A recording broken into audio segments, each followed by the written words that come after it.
అందరికీ నమస్కారం.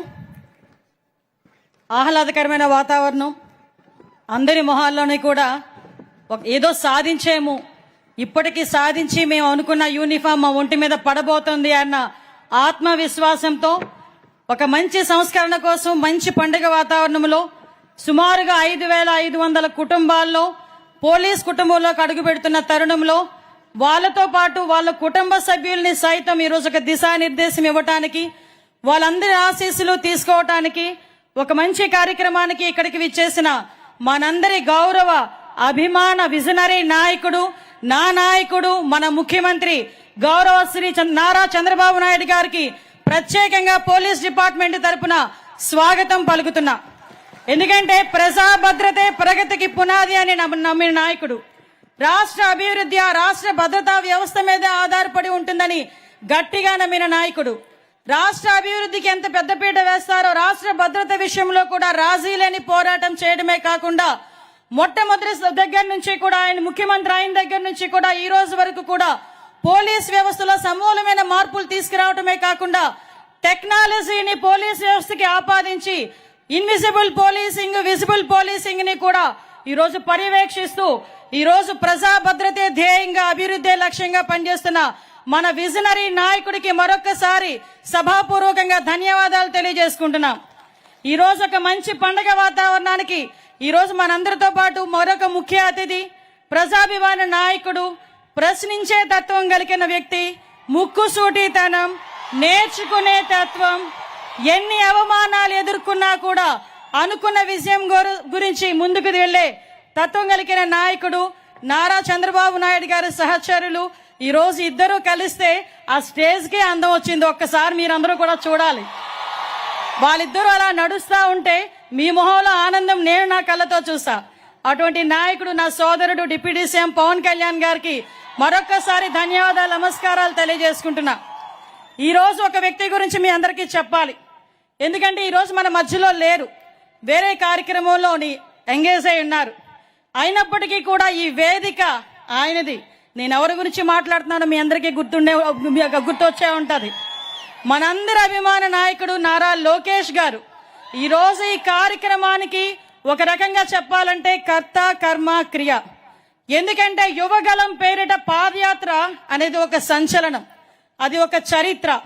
ఎందుకు చెప్తున్నానంటే పాదయాత్ర చాలా మంది నాయకులు చేశారు, కానీ చిన్న వయసులో పాదయాత్ర చేస్తూ ప్రజా సమస్యల మీద ఒక అవగాహనే కాకుండా అదే పాదయాత్రలో ప్రజా సమస్యల మీద పరిష్కారాన్ని ఎత్తుక్కొని యువగలం పేరిట చాలా మంది తల్లిదండ్రులు ఆయన దగ్గరకు వచ్చి నా బిడ్డకు ఒక ఉద్యోగం ఇవ్వండి, చదువుకొని కొన్ని సంవత్సరాలుగా ఖాళీగా ఉన్నాడు, కూలి పని చేసుకొని నా బిడ్డను చదివించుకున్నాను, అటువంటి బిడ్డకి ఉద్యోగాన్ని ఇవ్వండి అంటే ఆ ఉద్యోగం ఇచ్చే బాధ్యత మా కూటమి ప్రభుత్వం తీసుకుంటుందని 20 లక్షల ఉద్యోగాలకి ఆ రోజు ప్రామిస్ చేసి చెప్పింది చెప్పినట్టుగానే ఆ రోజు మెగా డిఎస్సి మీద మొదటి సంతకం పెట్టించిన మహానాయకుడు మనందరి అభిమాన నాయకుడు నారా లోకేష్ గారు.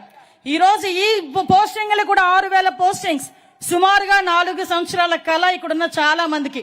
ఎందుకనంటే ఇందాకే వచ్చినప్పుడు సార్ అదేవిధంగా పవన్ కళ్యాణ్ సార్ అన్నారు అందరి మొహంలో నవ్వు కనిపిస్తుందంటే నేను చెప్పాను సార్ సుమారుగా 4 సంవత్సరాల కళ సార్. చాలా మందికి వయసు అయిపోతుందన్న భయం, మళ్ళా తిరిగి మాకు ఉద్యోగాలు వస్తాయా అన్న ఆలోచన, అటువంటి ఆలోచన నుంచి అన్నిటినీ కూడా అధిగమించి ఈ రోజు ఈ పొజిషన్ లోకి తీసుకురావడానికి అందరి కృషి ఈ రోజు గౌరవ సీఎం గారు, డిప్యూటీ సీఎం గారు, మరి ముఖ్యంగా నారా లోకేష్ బాబు గారు, అదేవిధంగా మా పోలీస్ సిబ్బంది అందరూ కూడా ఒక ఏకకంఠంతో కంపల్సరీగా మనం మాట ఇచ్చిన ప్రకారం ఉద్యోగాలను ఇవ్వాలి అని ఆ రోజు కంకణం కట్టుకొని ఈ రోజు ఈ కార్యక్రమానికి శ్రీకారం చుట్టాం. ప్రత్యేకంగా ఈ వేదిక తరపున యువగలం రథసారథి నా సోదరుడు నారా లోకేష్ గారికి ప్రత్యేకంగా ధన్యవాదాలు తెలియజేసుకుంటూ ఈ రోజు పోలీసు వ్యవస్థలో సమూలమైన మార్పులు తీసుకురావడానికి గాని ప్రతి ఒక్క పోలీస్ వ్యవస్థకే కాదు ఈ రాష్ట్రానికి వెన్నుముకగా నిలుస్తున్న గౌరవ ప్రధానమంత్రి నరేంద్ర మోడీ గారికి, అదేవిధంగా అమిత్ షా గారికి కూడా ప్రత్యేకంగా ధన్యవాదాలు తెలియజేసుకొని ఈ కార్యక్రమాన్ని ఇంత అందంగా తీర్చిదిద్దిన నా పోలీస్ సిబ్బందికి, ప్రత్యేకంగా మా డీజీపీ గారికి అందరికీ కూడా ప్రత్యేకంగా నేను ధన్యవాదాలు, నమస్కారాలు తెలియజేసుకుంటున్నా. మీ అందరికీ తెలుసు ఈ రోజు ఒక చారిత్రాత్మకమైన రోజు. ఈ రోజు ఒక విషయం చెప్పాలి మీ అందరికీ కూడా, పోలీస్ వ్యవస్థకి తెలుగుదేశం పార్టీకి చాలా అవినాభావ సంబంధం ఉంది. ఎందుకనంటే నందమూరి తారక రామారావు గారు సీఎంగా ఉన్నప్పుడే ఏపీకి సంబంధించి ఒక పోలీస్ అకాడమీని ఆ రోజు స్టార్ట్ చేశాం. ఆ రోజు స్టార్ట్ చేసిన దగ్గర నుంచి అది మిగతా రాష్ట్రాలకి కూడా ఆంధ్రప్రదేశ్ పోలీస్ అకాడమీ అన్నది మిగతా రాష్ట్రాల వాళ్ళు కూడా దాన్ని ఒక ఎగ్జాంపుల్ గా తీసుకొని పెట్టిన సందర్భం. అదే కాకుండా గ్రేహౌండ్స్ లాంటి కఠినతరమైన పోలీస్ వ్యవస్థను కూడా తీసుకొచ్చి నక్సలిజాన్ని అణిచేటట్టుగా చేసిన పరిస్థితి కూడా ఆ రోజు నుంచి స్టార్ట్ అయింది. మీ అందరికీ తెలుసు, గౌరవ ముఖ్యమంత్రి గారు చంద్రబాబు నాయుడు గారు ముఖ్యమంత్రిగా ఉన్న ప్రతి సంవత్సరం కూడా డిఎస్సి ఎలా తీసేవారో పోలీస్ కానిస్టేబుల్ ఎస్ఐ రిక్రూట్మెంట్ కూడా అలాగే జరిగేది. 1999 నుంచి 2004 వరకు, అదేవిధంగా 2014 నుంచి 19 వరకు చూసుకున్నా కూడా సుమారుగా 23,000 మంది కానిస్టేబుల్ పోస్టులు తీసిన ఏకైక సీఎం మన చంద్రబాబు నాయుడు గారని చెప్పడానికి నేను చాలా గర్వపడుతున్నా ఈ రోజు. ఎందుకంటే చాలా గవర్నమెంట్లు వచ్చినాయి పోయినాయి, కానీ వాళ్ళ స్వార్థాలు చూసుకున్నారు. ఏదో రకంగా మేము నోటిఫికేషన్ ఇచ్చాం కదా, మా పని అయిపోయిందని చెప్పి కూర్చున్నారు. ఈ రోజు మీ నోటిఫికేషన్ కూడా సుమారుగా 21-22లో ఇచ్చిన నోటిఫికేషన్ కి కోర్టులు అడ్డంగా ఉన్నాయని చెప్పి ఆగిపోతే, మేమిచ్చిన మాట ప్రకారం మేము చేయాలనే ఉద్దేశంతో ఒక పక్క కోర్టుని గౌరవిస్తూనే వచ్చిన ప్రతి అడ్డంకిని కూడా అన్ని రకాలుగానే ఎదుర్కొని ఈ రోజు మీ అందరికీ కూడా నియామక పత్రాలు ఇచ్చే పరిస్థితి తీసుకొచ్చాం. ఈ రోజు ఆంధ్రప్రదేశ్ లో యువతకి పోలీస్ అంటే ఎంత నమ్మకమో, పోలీస్ అంటే ఎంత వాళ్ళకి ప్యాషనో చెప్పాలంటే 6,600 పోస్టులకి నోటిఫికేషన్ ఇస్తే సుమారుగా 5 లక్షల మంది పార్టిసిపేట్ చేశారు సార్. 5 లక్షల మంది యువత ఈరోజు అప్లికేషన్లు పెట్టారు. అంటే ఎంత మందికి ఈ రోజు ఒక క్రమశిక్షణగా పోలీస్ వ్యవస్థలో ముందుకెళ్లాలని కోరిక ఉందో మనందరికీ కూడా తెలుస్తుంది. మీ అందరికీ చెప్పాలి, ఎందుకంటే ప్రతిసారి కూడా ఒక మెగా డిఎస్సీని ఏర్పాటు చేయడం ఇప్పుడు చంద్రబాబు నాయుడు గారు గవర్నమెంట్ వచ్చిన తర్వాత, ఇంతకు ముందు చంద్రబాబు నాయుడు గారు ముఖ్యమంత్రిగా ఉండేటప్పుడు కూడా ప్రతి సంవత్సరం డిఎస్సీ తీస్తూ అదేవిధంగా కానిస్టేబుల్ పోస్టులు కూడా తీస్తున్నారు. ఈ సందర్భంగా ఈ వేదిక మీద ఒక విషయం కూడా నేను చెప్పాలి. 2001 డిఎస్సీలో నేను కూడా ఆ రోజు టీచర్నే.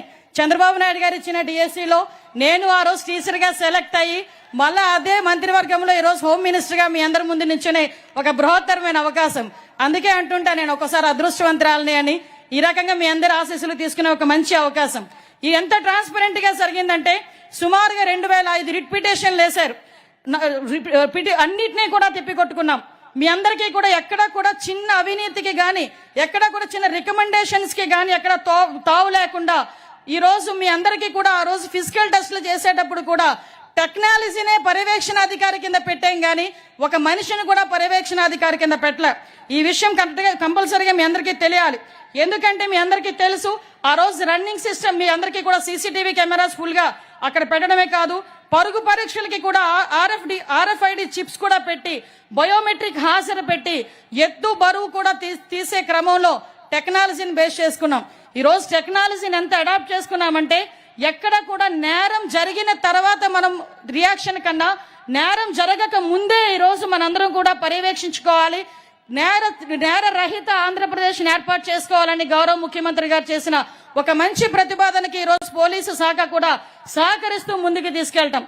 ఎందుకంటే ఈ రోజు ఇన్వెస్టిగేషన్ లో కూడా నేరం జరిగిన తర్వాత జైలుకి వెళ్ళొచ్చు, ఎన్ని రోజుల తర్వాత ఎప్పుడో శిక్ష పడుతుందనే కన్నా నేరం జరిగి ఇంకా జైల్లోనే ఉండగానే శిక్ష పడే పరిస్థితిలో ఈ రోజు న్యాయ వ్యవస్థని కూడా మనం పటిష్టం చేసుకునే పరిస్థితి, ఇన్వెస్టిగేషన్ లో కూడా త్వరితగతిన చేయడానికి టెక్నాలజీని ఉపయోగించుకునే పరిస్థితి.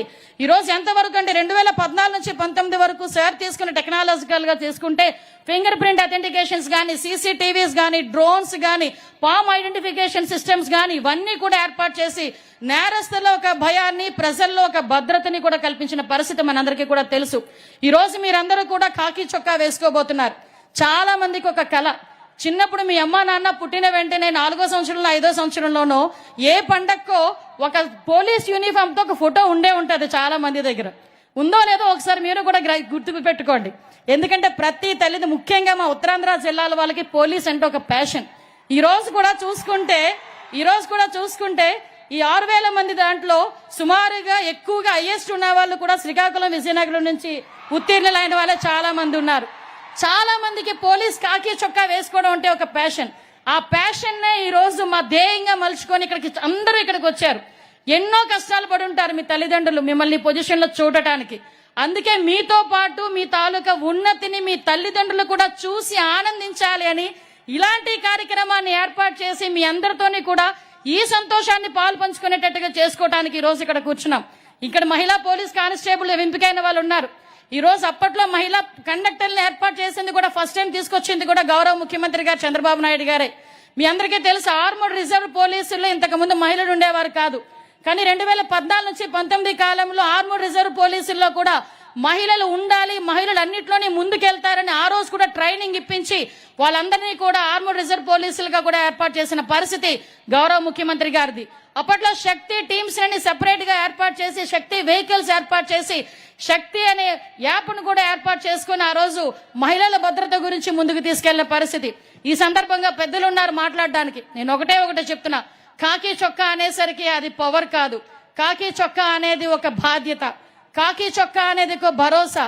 ఒక సాయంత్రం కాలేజ్ అయిపోయిన ఆడపిల్ల బయటకు వెళ్తుంటే ఈవ్ టీజింగ్ ఎదుర్కొంటానేమని భయపడితే ఎక్కడో దూరాన కాకి చొక్కాలో ఒక కానిస్టేబుల్ డ్యూటీలో నుంచోకర్లే మామూలుగా కూడా నుంచున్నా చాలు, నేను ప్రశాంతంగా మా ఇంటికి వెళ్తాను అని చెప్పేదానికి ఒక భరోసా, ఒక కాకి చొక్కా. అదే పోలీస్ యూనిఫామ్. ఆ పోలీస్ యూనిఫామ్ ఈ రోజు మీ ఒంటి మీద పడబోతుంది. దాని అర్థం ఏంటంటే ఈ రోజు రాష్ట్ర అభివృద్ధిలో మీరు కూడా పాలు పంచుకునే ఒక అవకాశం. భద్రతని బాధ్యతగా తీసుకోవాలి. ఇక్కడికి వచ్చిన తల్లిదండ్రులకి కూడా నేను పాదాభివందనం చేయాలి. ఎందుకంటే పోలీసు ఉద్యోగంలోకి పంపించడం అంటే ఆషామాషి వ్యవహారం కాదు. పగలుండదు, రాత్రి ఉండదు, పండగ ఉండదు, పబ్బం ఉండదు. ఈ రోజు తుఫాన్ వచ్చినా నీ కొడుకు బయటికి వెళ్ళాలి. ఎక్కడైనా ఒక ప్రమాదం జరిగినా నీ కొడుకు బయటికి వెళ్ళాలి. ఒక పండగలో ఎక్కడైనా ఏమైనా ఇబ్బందులు తలెత్తుతాయని భయం వేసినా నీ కొడుకు బయటికి వెళ్ళి ఆ ప్రజలందరికీ కాపలా కాయాలి. అటువంటి పరిస్థితుల్లో ఈ రోజు నీ కొడుకుని ప్రజా రక్షణ గురించి, ప్రజా సేవ గురించి ఎంతో పెద్ద మనసుతో నీ కొడుకుని పోలీస్ వ్యవస్థలోకి పంపించిన ఇక్కడికి వచ్చిన ప్రతి తల్లిదండ్రులకి, కుటుంబ సభ్యులకి కూడా పోలీస్ శాఖ తరపున శిరస్సు వంచి పాదాభివందనం చేస్తున్నా. మీ అందరికీ కూడా ఒకటే చెప్తున్నా, బాధ్యతగా భరోసాగా పనిచేయండి. ఇక్కడున్న ప్రతి ఒక్క కానిస్టేబుల్ కూడా అదృష్టవంతుడు.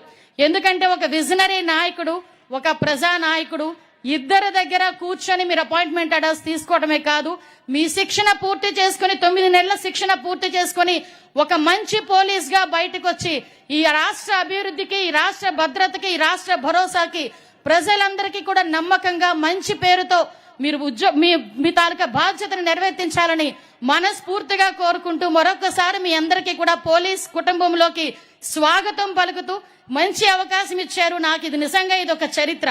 ఈ చరిత్రలో నాకంటూ ఒక అవకాశం ఇచ్చిన గౌరవ ముఖ్యమంత్రి గారికి ప్రత్యేకంగా పాదాభివందనం చేసుకుంటూ, గౌరవ ఉప ముఖ్యమంత్రి గారికి ప్రత్యేకంగా ధన్యవాదాలు తెలియజేసుకుని సెలవు తీసుకుంటున్నా. జై Hind. Ma'am, your vision and commitment to law, order and public safety inspires all of us. The uniform is more than just a cloth. It is a commitment.